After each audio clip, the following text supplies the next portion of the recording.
Olá, eu sou a Ana Raquel e hoje estamos aqui para mais um episódio deste podcast dedicado ao comportamento humano, a entendermos melhor aquilo que nos caracteriza e a razão pelo qual fazemos o que fazemos.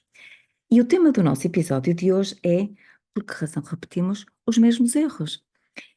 Isto é interessante porque todos repetimos os mesmos erros a dada altura das nossas vidas e há erros que nós repetimos com alguma regularidade.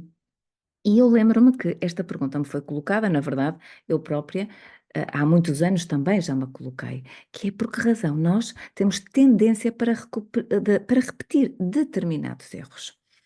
E aqui a resposta, a minha, é sempre a mesma e parece-me que é clara. Nós repetimos porque não aprendemos ainda. Um erro pode ser encarado como, se nós fizermos algo e classificarmos aquilo como um erro e depois fizermos aquela aprendizagem, na verdade, eu não sei se é um erro.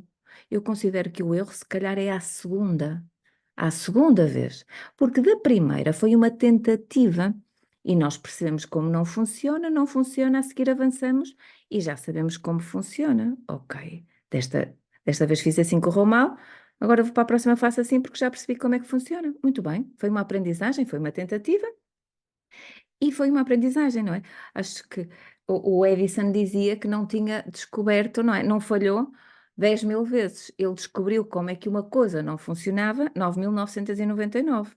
Pronto, é uma perspectiva.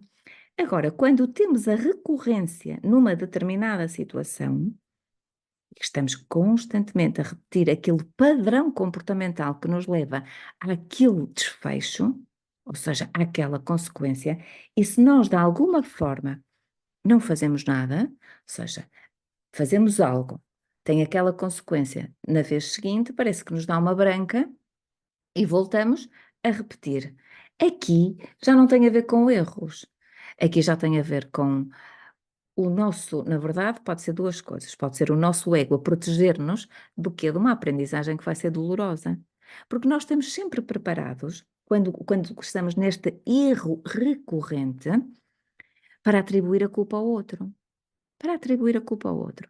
Quando nós vamos imaginar esta coisa que se ouve tanto, ai, os homens são isto, os homens são aquilo, ou as mulheres são isto e as mulheres são aquilo. A culpa é sempre do homem ou da mulher que temos pela frente ou que tivemos pela frente. Portanto, a culpa é sempre do parceiro que nós tivemos e por isso é que nós estamos a repetir sempre aquele erro. Para quê? Para percebermos que a culpa não é do outro, porque quem faz a escolha somos nós.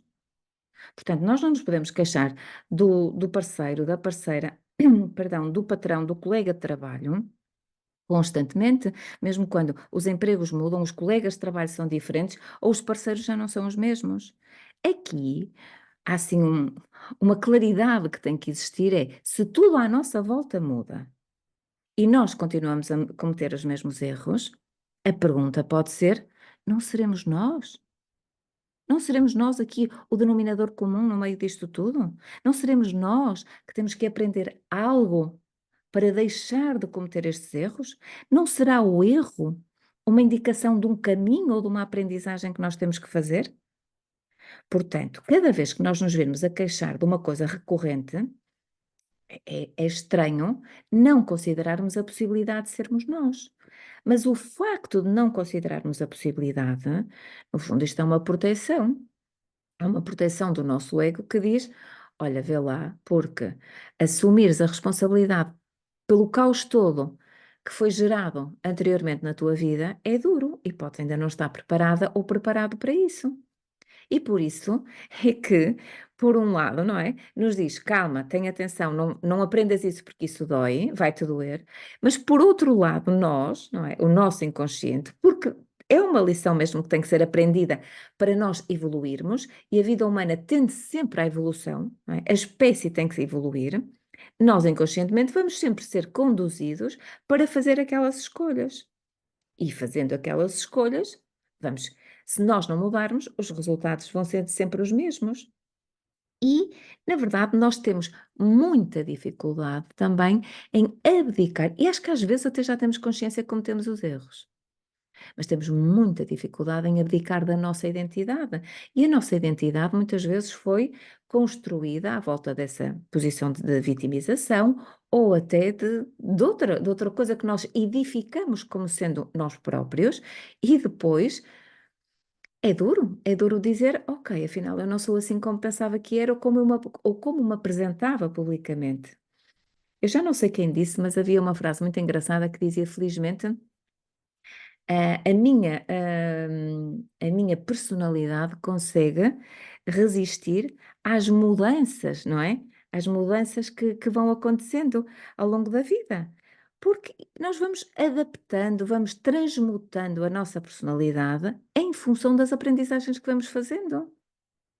A nossa identidade subsiste. A identidade subsiste, perdão, para além daquilo que é o nosso ego. E muitas vezes são estas aprendizagens sobre nós que quando nos cai a ficha, afinal sou eu que origino isto tudo, afinal sou eu que não sei fazer estas escolhas, afinal sou eu que sou completamente arrastada para estas escolhas. As escolhas são conscientes e a aprendizagem não é assim tão leve. Se nós escolhemos sempre o mesmo tipo de homem ou o mesmo tipo de mulher, de alguma forma também temos que perceber porquê e ver que características é que nos levam ou pelas quais somos atraídos e depois perceber, claro, isto está tudo ligado, como está sempre, é verdade, aos nossos pais. Porque muitas vezes tentamos que seja completamente diferente dos nossos pais e revela-se igual. Nós não procuramos algo que nos faça feliz, nós procuramos aquilo que nos é familiar. A nossa espécie humana encara a segurança com familiaridade, portanto, ou a familiaridade com segurança. Nós procuramos aquilo que nos faz feliz e perdão, que nos faz sentir seguros. Nós procuramos aquilo que nos é familiar e nem sempre isso nos conduz à felicidade, porque a felicidade também não é o outro que atrás. Portanto, nós vamos repetindo erros para também termos acesso a coisas que guardamos cá dentro e que de outra forma não conseguiríamos. Mas primeiro temos que passar pelo crivo, não é? Do nosso ego, temos que passar pelo crivo daquela identidade que nós construímos, daquela persona que nós construímos e que achamos que éramos e muitas vezes não somos. E por isso é que até fazermos esta aprendizagem, precisamos às vezes são anos, às vezes é uma vida. Há um caso engraçado que para mim ilustra sempre isto que é a dificuldade da mudança e os resultados. Havia um atleta chamado Fosbury, que foi aquele que no fundo universalizou o salto que até ficou com o nome dele, que era aquele salto em altura em que os atletas saltam de costas, que no fundo é como nós vemos agora. Mas até 72, que foi quando ele levou este salto a uns Jogos Olímpicos, o salto era o outro que nós conseguimos ver naquelas imagens antigas em que as pessoas saltavam de frente ou faziam aquele salto chamado tesoura. O salto foi profundamente disruptivo em 72, quando ele ganhou a medalha de ouro e creio que conseguiu um recorde olímpico. Mas isto, ok, ele foi disruptivo, ele fez este salto, a história da vida dele é algo que para mim é interessante, mas aqui não faz sentido contá-la, não é? A forma como ele chegou até aqui. Um homem que era um engenheiro, ele queria resultados. O objetivo dele era ganhar uma medalha de ouro, chegar lá, ganhar a medalha de ouro e pronto. E tornou-se mais eficiente fazendo as coisas desta forma, porque ele percebia que o centro de gravidade ficava abaixo da barra. Ou seja, ele era engenheiro e estudou. Portanto, havia ciência por trás do salto dele. Mas o mais interessante é que nos Jogos Olímpicos seguintes, nem todos adotaram aliás, pouco mais de metade, creio eu, que adotou esse salto. Mas nos Jogos Olímpicos seguintes, também nem todos tinham adotado esse salto. E o interessante é que, penso que foram 3 ou 4 Jogos Olímpicos, ainda havia pessoas a saltar com o salto antigo. E lembro-me que os russos foram uns dos últimos, a adotar esta técnica. Isto é muito interessante, porque isto também tem, para mim, é a explicação. Então, se estava mais que provado que treinando daquela forma ou saltando daquela forma os resultados eram melhores, por que não? Pois, mas foi um estadunidense a fazer isso, é óbvio que os russos, e na altura, já, hoje ainda são, mas na altura tinham o suprassumo também do atletismo mundial. Portanto, há uma resistência egóica à mudança, mesmo quando nós percebemos que os resultados estão lá. Então vamos só perceber por que razão este caso para mim ilustra que é, ele era engenheiro, ele percebeu, ele fez cálculos, aquilo funcionava, mas nem todos. 4 anos depois, 8 anos depois, 12 anos depois, ainda não estavam a fazer daquela forma, claro.